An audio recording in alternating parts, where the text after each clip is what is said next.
गड़बड़ हो गया, बात नहीं बन पाई।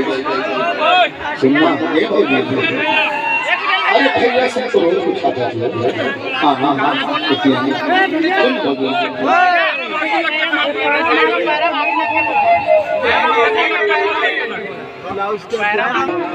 भारी रास्ता भौजी माँ कसम देना गुदार भौजी भौजी चुनो के कमाल सुधर है ना। अब कोई शाहरुख धारवान के कमाल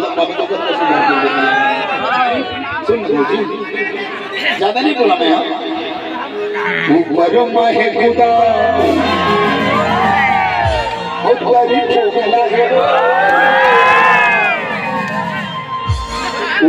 माहे खुदा ऊपर